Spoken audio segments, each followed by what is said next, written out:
evening, ladies and gentlemen. You're watching India Tonight on ET Now with me, Sumita Karir, and my colleague Shibani Garat. Shibani joins us from our Mumbai studios. Shibani, there's lots lined up on the show. We discuss what's happening as far as the AI summit is concerned. And in fact, hotel rates are skyrocketing. But first, ladies and gentlemen, let's put the spotlight on India-US trade deal.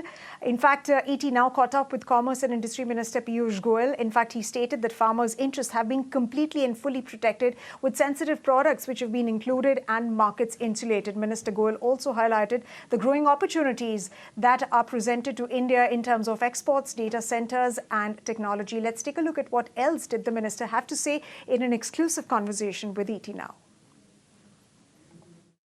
The interests of farmers have been fully protected, not even 99%, it's 100% protected.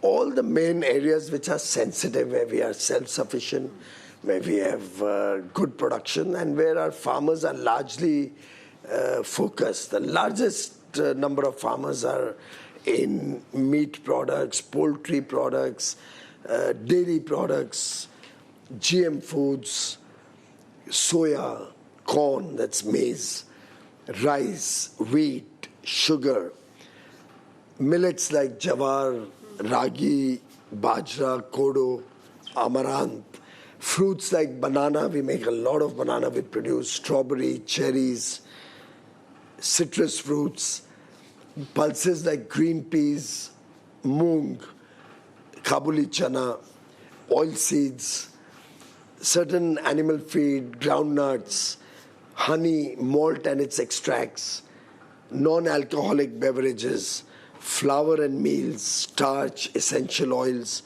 ethanol for fuel, which is a massive production in India, tobacco, all of these are completely kept out of the deal. No concessions have been given. Once all of these are kept out, and these are having some overlap with the products that America also produces in large volume. So we have in a way completely insulated our market from any potential threat to the farmers. Whatever has been opened, there's been a very calibrated opening, safeguarding the interests of farmers and producers so that there's no harm to Indian industry. And at the same time, the few items that have been given concessions, like soybean oil. Right. We import oil in a big way, $5 billion every year. So if we give a quota to the United States of America, it's okay, we don't lose anything. More suppliers, the merrier. Our consumers will get a better deal. When we allow, let's say, almonds or pistachios, they're only good for the economy. These tree nuts, nearly $3.5 billion of these are already imported every year. US itself exports $1 billion of tree nuts to India. So well within those parameters, we are trying to increase our bilateral trade without any of our producers or farmers suffering. At the same time, we have made sure that we get a good opportunity for export of our products to the US. Absolutely. So our farmers' products will now get only an 18% reciprocal tariff, which compared to many of our competitors, or rather all our competitors, is much lower than them. Simultaneously, we have also got many products lower tariff, many agricultural products a lower tariff in the American agri market, where reciprocal tariffs have come down to 0%. While there was stress with America, right. We negotiated with the EU and got a lot of our seafood exporters listed there. And they've been exporting large volumes. Other countries also have started taking Indian seafood. So when you talk about investments, we've seen very recently that Google has invested $15 billion in India's AI and data center infrastructure. What are the kind of investments that you're anticipating? Would you be able to give a figure, or is this a little premature? It's a little premature, but let me hazard a guess, let's say, on data centers. Google announced a 1 gigawatt data center and a $15 billion investment. From different sources, I've been hearing about Amazon and other hyperscalers coming to India. And guess estimates are that on a very conservative note, 5 gigawatt. On a reasonable note, one can easily see 10 gigawatt of data centers coming into India. Now, we are easily looking at anything between $100 and $150 billion of investment into data centers alone. We are looking at LLMs being developed in India, quantum computing coming to India. We're looking at becoming leaders in applied artificial intelligence, given the huge talent pool that India has. So this technology sector is one area where we have limitless potential. And the US and India, as trusted partners, as natural partners, working together with the confidence that together we become a force multiplier in this sector. Clearly demonstrate huge potential, and this trade deal will encourage more and more people to look at India as a safe and reliable destination to invest. Now, moving on, Foreign Secretary Vikram Misri has said that India is one of the largest consumers of energy and plays an important role as stabilizing factor in the global energy markets. He also added that India is not dependent on single source for oil. Listen in. Key drivers of our energy policy are adequate availability, fair pricing, and reliability of supply. So if you look at the data, and I'm sure you're looking at the data on a constant basis, you will see that we import crude oil from dozens of countries. We are neither dependent on any single source for this, nor do we intend to be. And it is natural for the mix of sources to vary from time to time, depending on objective market conditions. Our approach is to maintain multiple sources of supply and diversify them as appropriate to ensure stability. Therefore, I would say that the more diversified we are in this area, the more secure we are. Whether it is the government or indeed our business, at the end of the day, national interests will be the guiding factor for us in our choices. All right, so national factor is going to be the national interest is going to be the guiding factor, especially when it comes to securing India's energy needs. And that's the word that's coming in from India's Foreign Secretary Vikram Misri. But ladies and gentlemen, let's now shift our focus to some news that's coming in from the defense sector, because India's defense manufacturing push has gotten a strong budget boost. Defense Secretary Rajesh Kumar Singh was speaking to ET Now earlier in the day, and he said the domestic spending is rising and AMCA bids are nearing closure. And key defense deals, they remain on track. Let's listen into this excerpt of that very special conversation that we had with him. Despite the sort of ups and downs on the trade negotiations part of it, which thankfully has now reached a very satisfactory solution, which is a win-win for both sides. On the military engagement, the defense engagement, we've not had any setbacks at all. In fact, even before this deal, the 10-year Defense Cooperation Framework was signed by the Honorable Raksha Mantri, along with the U.S. Secretary of War, well before this particular signing of the agreement on the trade deal. This particular engagement, therefore, has remained robust, whether it is exercises, whether it is other collaborations. We've, in fact, asked them to provide us some particular types of precision ammunition in the context of Operation Sindoor as an emergency procurement, and that process is also on. So this relationship has not suffered, and we will continue to look at some of their platforms, some of their weapon systems that we actually need.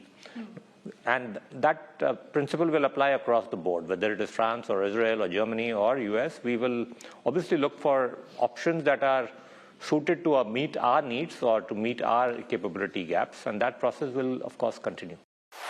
It was a strong start to the trading week, with Nifty above 25,800. Nifty Bank and broader market also posted stronger gains.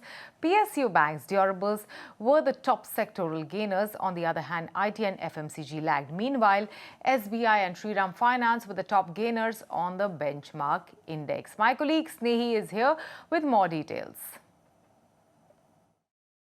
Well, yes, overall a good day for the market and a good start to the week because the Nifty shut shop in the green with an uptick of about 0.7% and above the 25,850 mark. So 25,867 to be precise is where the Nifty spot ended the day. A very good move for the Sensex as well, 0.6% higher. Nifty Bank was a real outperformer, of course led by that 7% jump that we saw in SBI, and of course PSU banks and private banks both did okay, and you had about a 1% jump to be precise, 0.9% jump on the Nifty Bank.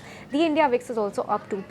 But if you take a look at the broader end of the market, more exuberance over there, 1.25% jump for the Nifty Mid Cap Index. In fact, 1.5% jump over there. Nifty Small Cap Index too was higher by about 2.7%. So very good move coming in from the broader end of the market. Lots of capex announcements, earnings as well as order wins kept a lot of the stocks from the broader end in focus. But if you take a look at some of the top Nifty gainers, SBI of course on the back of robust earnings, positive brokerage outlook and good management commentary was up 7.5%. Shriram Finance not too far behind, 6% uptick over there. Grasim, Titan ahead of their earnings did very well. Dr. Reddy's, Ultratech, Tata Steel, Hindalco, all of them saw gains anywhere between 2 and 4%. On the flip side, it was Max Health that was lower by about 3%. Power Grid, NTPC, ITC, ONGC, ICICI Bank, they saw some cuts from the Nifty 50 group of stocks. From the broader end of the market, before we talk about that, let's take a look at the sectoral gainers and losers. Nifty PSU banks up 3.25% led by SBI, Indian Bank, Bank of India, IOB, PSB, all looking good. It was Nifty Realty that did very well for itself as well, about a 2.5% uptick on that index, led by Godrej Properties, a 6% jump there. Brigade, Lodha, Anandraj Signature, all of them did well. Other than this, all the sectors ended in the green. You had Nifty IT that ended absolutely at the flat line but still managed to eke out some sort of nominal gain. You only had Infosys and Wipro from the IT pack that closed in the red, but other than that, LTI, Mindtree, HCL Tech, Persistent kept the Nifty IT in the positive as well. So metals, pharma, auto, bank, energy, FMCG and IT at the end, that's the pecking order, with of course PSU banks and realty leading from the top. From the broader end of the market, it was names like Shipping Corporation of the back of very good numbers, about a 20% uptick over there. Transformers and rectifiers was up 15%. Kalyan, good numbers, 15% higher on that one. PCBL Chemicals, BEML, Kim's on the announcement of a further stake acquisition in their subsidiary, and good earnings did well as well. It was Crompton Greaves, the other gainer that did very well. On the flip side, Concord Biotech, Kaplan Point, REC, Sarda Energy, Max Health, these are some of the stocks that were under pressure. And in fact, IDBI Bank, 5-Star Business, Siemens and Page Industries were under pressure too. So yes, lots to talk about. But all eyes are going to be on the weekly Nifty expiry on Tuesday. So watch out for any market volatility if at all. But yes, the first day of the trading week has ended on a very positive note. All right, thank you very much, Snehi, for bringing us that roundup of all that happened in the Indian markets today. But ladies and gentlemen, some news that's coming in on the front of India AI Impact Summit. While the first ever global AI summit is going to happen in the global south, where over 100 global CEOs and tech leaders are going to converge for this mega event in New Delhi. And that really underscores India's growing stature in AI. And this landmark summit promises to shape the future of inclusive AI. Sam Altman, Sundar Pichai, Alexander Wong, Jensen Huang and Bill Gates are expected to be amongst the attendees from an elite long list of tech stalwarts and titans. So Shibani, lots happening as far as the AI summit is concerned, but that's not the focus of our story tonight. We have the cost aspect related to the AI summit, right? This is almost like, an event where the entire world converges on, these few days, like almost akin to, let's say, a CES or a Mobile World Congress. So as the world's top innovators arrive, Delhi's luxury hotel rates have hit the roof, surging up to 30 lakh per night amidst massive demand. Tech veteran Mohandas Pai has strongly criticized the exorbitant pricing, calling it absurd and warning that such fleecing gives a bad name to India and risks turning away the overseas visitors.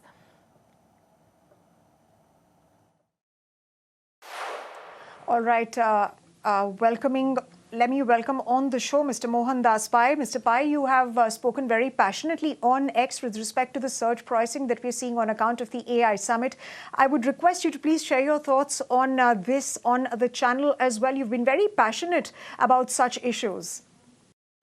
No, I think this outrageous and atrocious that people are using a AI conference as the fact that the wedding season to extort money and charging such high rates.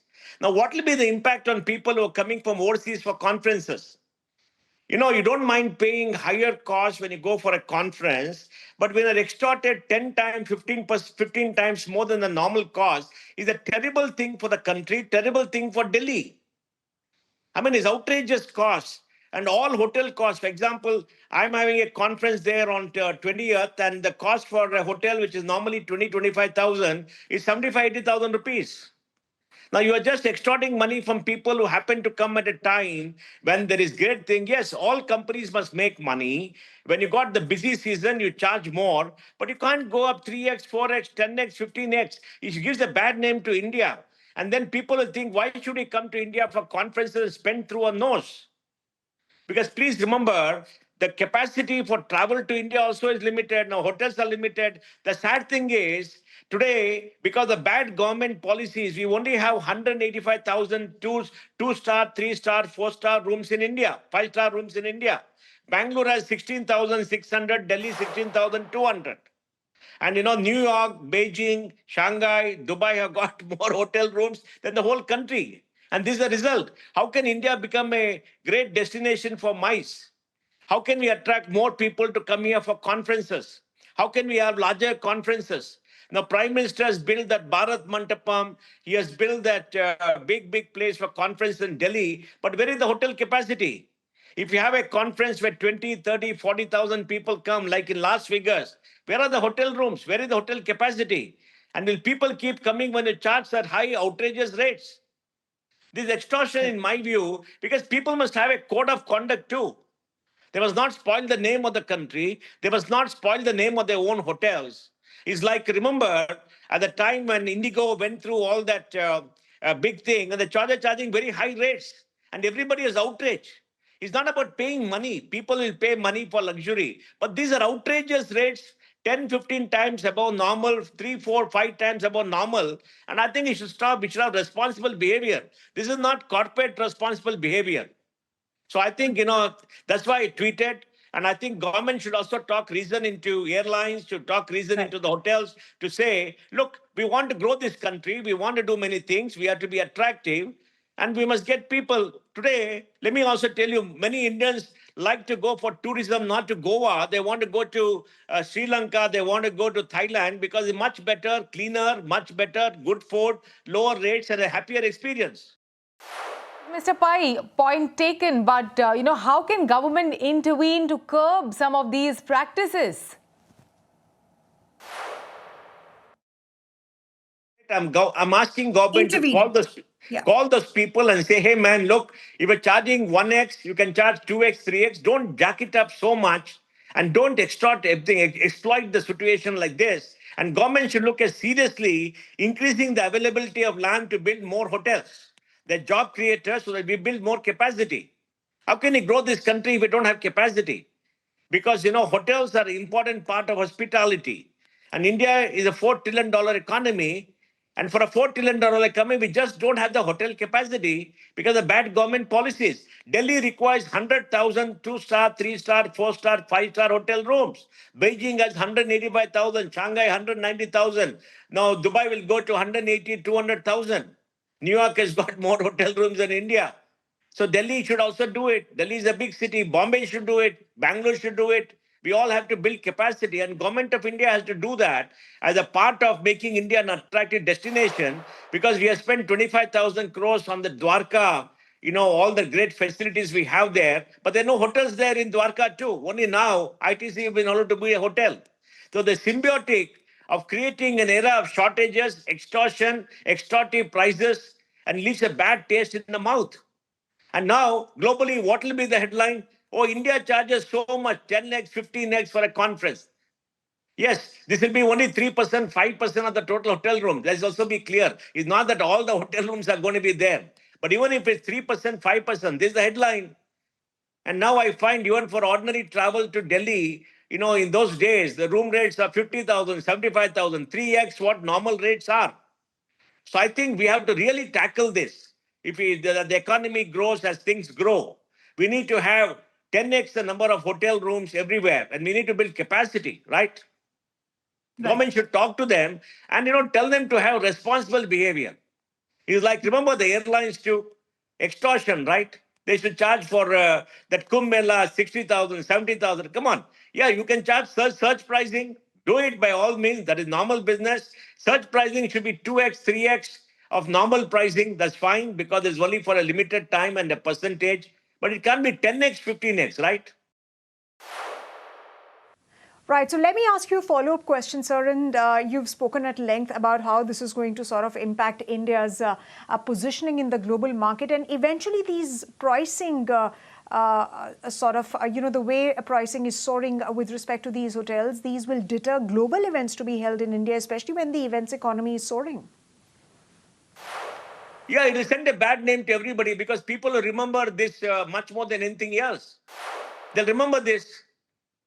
And they'll understand that the people are taking advantage because there's no capacity. Then they will ask, can India host such big events, global events, where thousands of people will come from all over the world? The answer will be no. We want global companies to hold global events in India. We want government of India to hold global events where the whole globe will come. We want RBI to hold the FinTech festival in Bombay in a much bigger way, much more global, right? We want all that to happen. We got to create capacity. This country has to create more and more capacity. All around the country, we're getting constrained by capacity. And when you grow, we are not, we have to have capacity for a $4 trillion economy going to 10 trillion. We can't be stuck with the capacity of $1-2 trillion economy and see such kind of absurd pricing, right? For hotels today, the biggest challenge is land. Where is the land? There's so much of land with the government in the heart of the city. For example, many government institutions have land in the prime place of the city. They can release the land on a long-term lease. Don't charge auctions and all that. Don't make it too expensive. Give you a 30, 40-year lease where they give you an annual rental, right?